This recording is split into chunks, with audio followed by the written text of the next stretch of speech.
student এতিয়া চাওঁ আমি কুৱেশ্যনটো ইয়াত আমাক কি কৈছে number of family members of 30 students R shown below আমাক কি কৈছে 30 গৰাকী ছাত্ৰ ছাত্ৰীৰ পৰিয়ালৰ সদস্যৰ সংখ্যা আমাক তলত দিয়া আছে যেনে ধৰা 30টা ছাত্ৰ ছাত্ৰী হে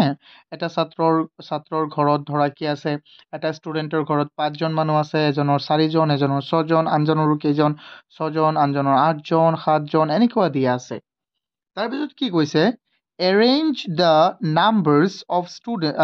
numbers of member serially and show them using telemark আৰু চোৱা আমাক ইয়াত কি কৈছে যে সদস্যৰ সংখ্যাবোৰ ক্ৰমানুসাৰে সজাই ইহঁতক কিহেৰে লিখিব লাগে দাগ চিহ্ন ব্যৱহাৰ কৰি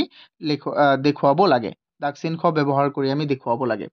তো দাগ চিহ্নটো কি হয় এইটো আমি জানোই ন চোৱা অসমীয়া আৰু ইংৰাজী দুটা মাধ্যমতে মই বুজাই দিম দুটা মাধ্যমত কৰাইও দিম ন তোমালোকে জাস্ট খালি অকমান ভালদৰে চাই থাকা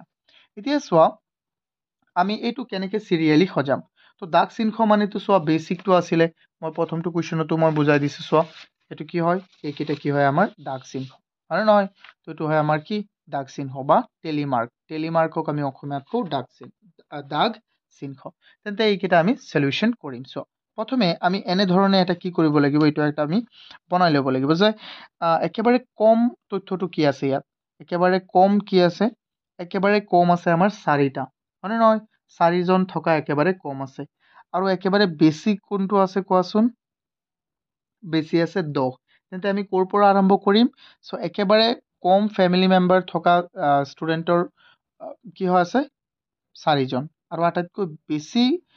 থকা মানে এটা ফ্যামিলি আটাইতকৈ বেছি মেম্বাৰ থকা কি আটাইতকৈ বেছি কোনটোত আছে ইয়াত আছে অৰ্থাৎ আটাইতকৈ বেছি এটা পৰিয়ালত 10 জন আছে আৰু আটাইতকৈ কম এটা পৰিয়ালত কি আছে 4জন তো আমি 4ৰ পৰা স্টাৰ্ট কৰিব লাগিব আমি কম যে 4জন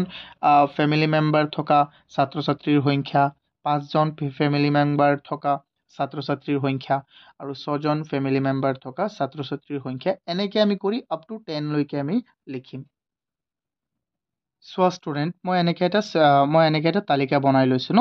এই তালিকাটোৰ ইয়াত মই কি দিম কোৱাচোন যে কিমানটা আমাৰ ষ্টুডেন্ট আছে যে কিমানটা ফ্যামিলি মেম্বাৰ আছে এটা ফ্যামিলিত তাৰ পিছত চোৱা 1 নম্বৰটো নিচিনা ইয়াত মই কি দিম দাগ চিহ্ন চোৱা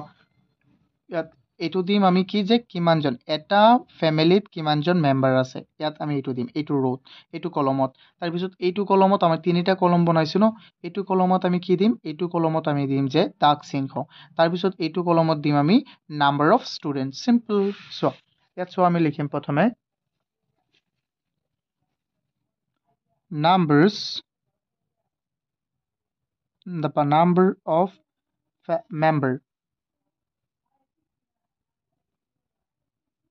members ঠিক আছে এতিয়া চোৱা মেম্বাৰ দিয়া অকল এতিয়া চোৱা এইটো কি হ'ব টেলিমাৰ্ক তাৰ পিছত এইটো কি হ'ব আমাৰ নাম্বাৰ অফ ষ্টুডেন্ট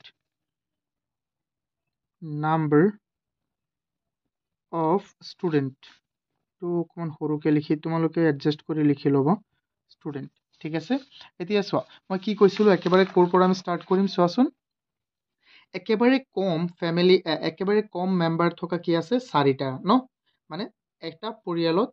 একেবাৰে কম কিমানটা মেম্বাৰ আছে হাইয়েস্ট 4টা আৰু আটাইতকৈ বেছি কি আছে 10টা তেন্তে আমি 4ৰ পৰা স্টাৰ্ট কৰিম ইয়াত আমি কি লিখিছিলো নাম্বাৰ অফ মেম্বাৰ তেন্তে 4টা মেম্বাৰ থকা 5টা মেম্বাৰ থকা 6টা মেম্বাৰ থকা 7টা 8টা তাৰ পিছত কি 9টা আৰু এটা কম পৰি গ'ল ন তেন্তে ইফালে দি দিও মই 10টা হৈ যাব 9টা আৰু ইফালে হৈ গ'ল কি আমাৰ 10টা ইফালে এটা কম পৰি গ'ল তো বনাইলো 10টা মেম্বাৰ থকা তেন্তে 4টা মেম্বাৰ থকা কিমানটা আছে আমি এবাৰ চাও ষ্টুডেন্ট আমি এবাৰ চাও কেইটা আছে 4টা 4 চোৱাচোন এবাৰ আমি গণিলো 1 2 3 4 আৰু কেইটা আছে 5 কেইটা আছে ষ্টুডেন্ট 5টা তেন্তে আমি ইয়াত কি দিম টেলিমাৰ্ক 5 টেলিমাৰ্কত তো 5 লিখা সকলোৱে জানাই হ'বলা ন 5 লিখিছো এনেকৈ কাটি দিছো 4টা লিখিম এটা কাটি দিম তাৰ পিছত চোৱা আমি ইয়াত লিখি দিলো নাম্বাৰ অফ ষ্টুডেন্ট কিমানটা ষ্টুডেন্টৰ পৰিয়ালত 5জনকৈ মানুহ আছে 5টা ষ্টুডেন্টৰ পৰিয়ালত 5জনকৈ মানুহ আছে 4জনকৈ মানুহ আছে চোৱা 4জনকৈ কিমানকৈ 4জনকৈ তাৰ পিছত আমি চাও 5ৰ 5 কেইটা আছে চাও আমি 5 ইফালে আছে এটা দুটা দুটা দুটা 3 4 4 কেইটা আছে আমাৰ মাত্ৰ 4টা তেন্তে ইয়াত আমি কি দি দিম 4 1 2 3 4 তেন্তে ইয়াত কি দিম আমি 4 সিম্পল তাৰপিছতো চোৱা ষ্টুডেন্ট তাৰপিছতো কি আছে 6 ইয়াত 1 2 2 3 4 5 6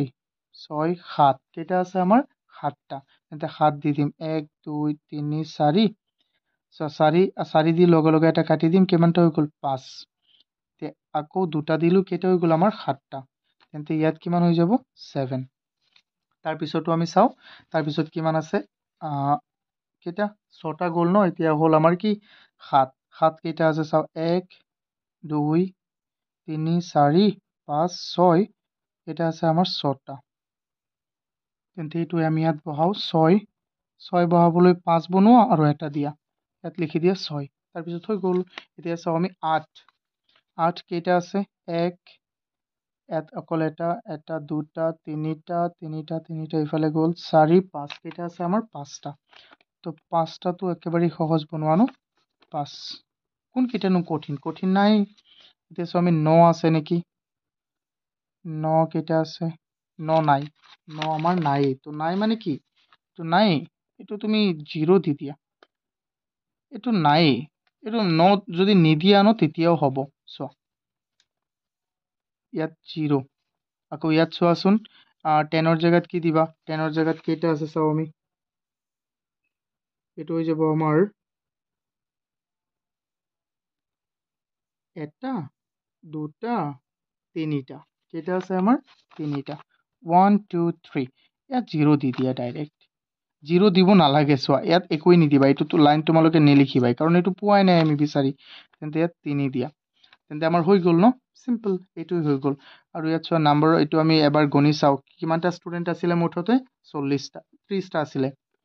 9 আৰু 7 কিমান হৈ গ'ল 16 আৰু 6 হৈ গ'ল আমাৰ 22 ইফালে হৈ গ'ল 8 তেন্তে কিমান হ'ল 30 তেন্তে আমাৰ শুদ্ধ হৈছে সুন্দৰকৈ তোমালোকে এইটো এবাৰ চাই লোৱা স্ক্ৰীনশ্বট মাৰি লোৱা বা তোমালোকেতো PDF পাবাই একো চিন্তা কৰিবলগীয়া নাই আই হোপ তোমালোকে এইটো সুন্দৰকৈ বুজি পাইছা ন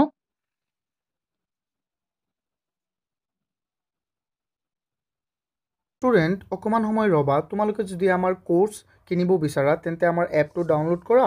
যেটো নেকি তোমালোকে প্লে ষ্টৰত পাই যাবা অস্পিন একাডেমি নামৰ এপটো ডাউনলোড কৰা বা তোমালোকে ডেসক্ৰিপচনতো পাই যাবা সো আৰু যদি তোমালোকে বেটছটো জয়েন কৰা নকৰা এটো কোনো কথা নাই যদি ফ্ৰী টেষ্ট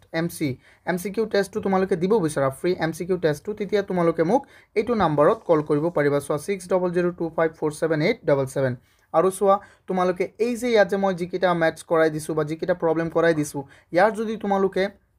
PDF পাবো বিচাৰা তেন্তে আমাৰ ওয়েবসাইটটো ভিজিট কৰিব পাৰিবা www.ospinacademy.online ডেসক্ৰিপচনত তোমালোকে আটাইবোৰ ইনফৰমেশন পাই যাবা থ্যাংক ইউ